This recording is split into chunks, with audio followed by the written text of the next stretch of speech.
All right, so picking up from last time there, the next mechanism that we're going to look at is the hydrolysis of a cyano group.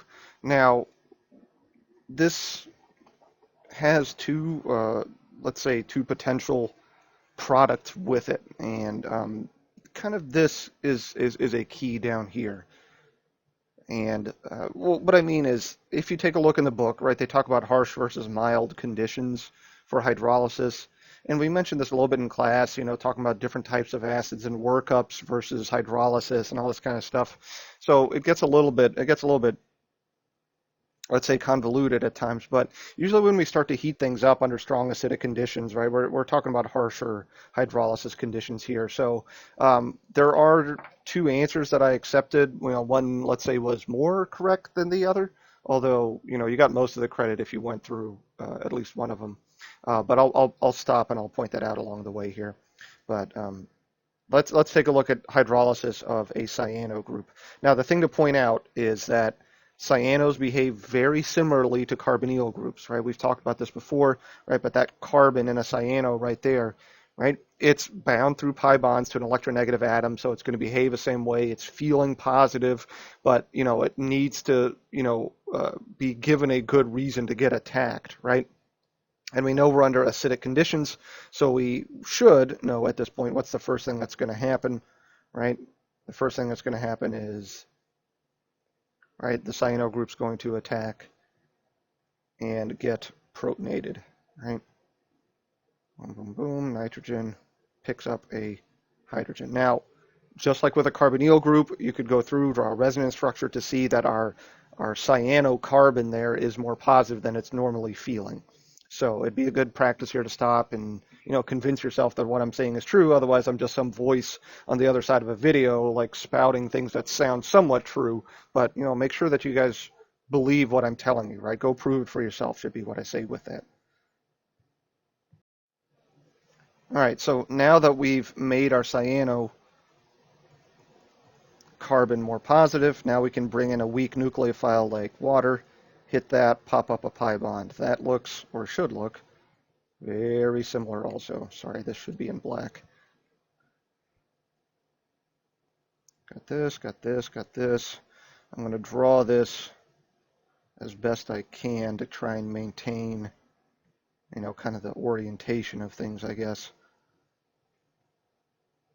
Okay, so we have this, right? So we know that we want to reform a pi bond, right? We, got rid of a pi bond and we want to reform a pi bond specifically between that incoming oxygen, right? Remember we talked about how carbon-oxygen double bonds are very, very strong. There's a favorable push, right, thermodynamically to make carbon-oxygen double bonds over other double bonds within a limit here. So we want to make a double bond, and to do that, we're going to have to kick something off. So we're going to do the 1-2 proton shuffle here, right? That's just a dumb way of me saying we're going to shuffle protons around. Now, as we've talked before, right, does it mean that that nitrogen is necessarily going to grab that hydrogen? Probably not. Likely it's going to be more acid that's going to come in, and acid and water that's going to shuttle around those protons there. But that doesn't matter too much, right, for us. Oh my gosh, I cannot draw today. Here's this.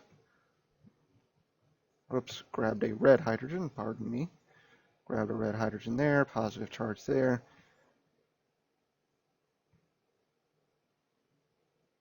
Okay. Send down pi bond, kick up pi bond. All right.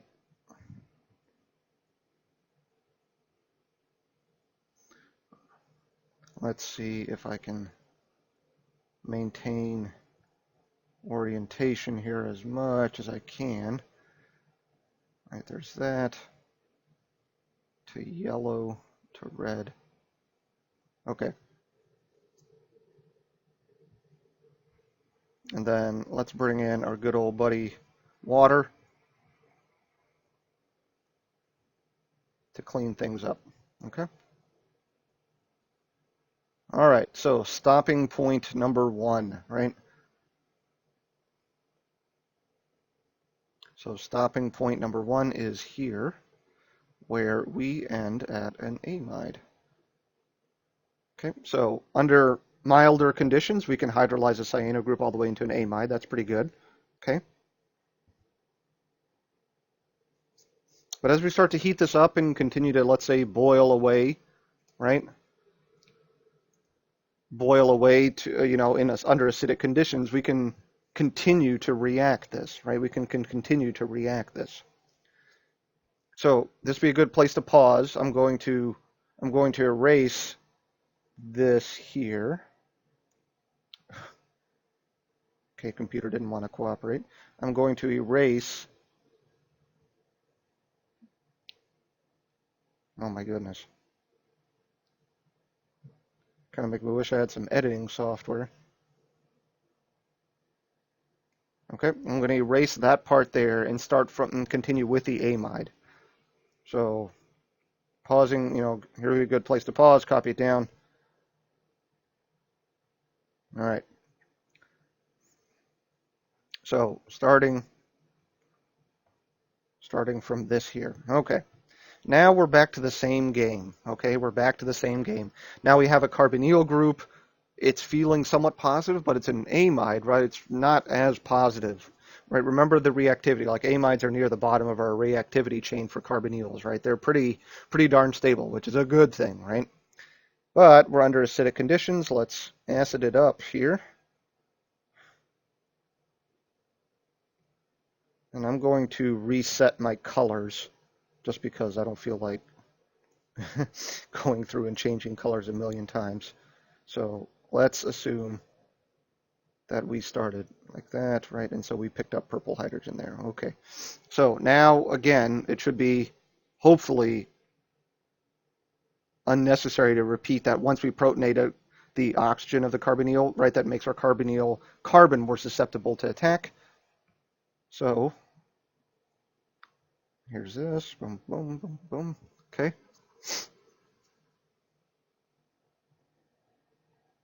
Incoming nucleophile hits the carbonyl carbon, pops up the pi bond.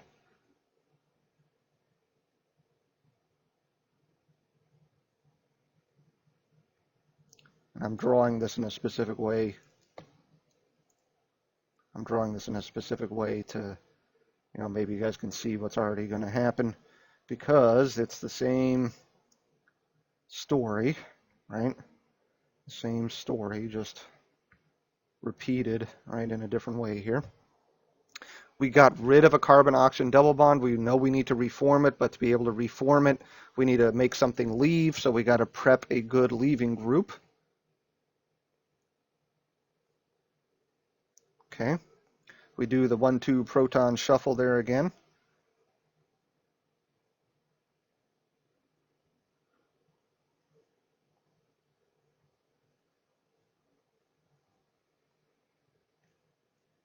Here to here to here to here. Oops, and here. Okay. Positive charge there. So now we can pick either our black or our yellow oxygen to reform our double bond. It doesn't really matter, right? But let's pick the black one just because, I don't know, we're in a dark mood today, okay?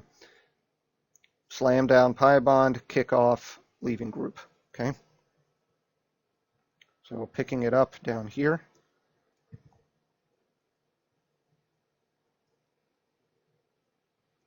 Let me just zoom in to give myself some more space here. All right, so let's keep this as consistent as we can.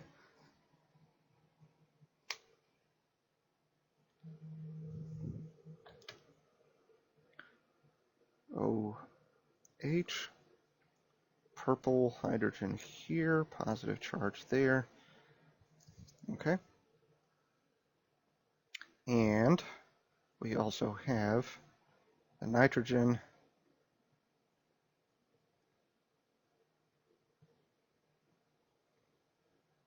Okay, that was our nitrogen that was kicked off.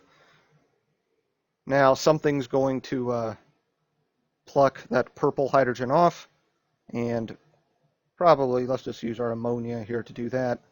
It would get protonated anyway under acidic conditions. So one way or another, it's going to find an acidic hydrogen, and right now that purple hydrogen is the most acidic one that it's really nearby to. Boom, boom, boom, boom, purple. Okay. And there we go. So at the end of the day, we went all the way to a carboxylic acid, right? But if you stopped at the amide, that's okay too, right? It's not easy to go from an amide to a carboxylic acid, right? So we got to have some harsher conditions for that. But there we are, right? We can completely hydrolyze a cyano group all the way down to a carboxylic acid. All right, and that's the end of page 3. We'll see you in page 4 next time.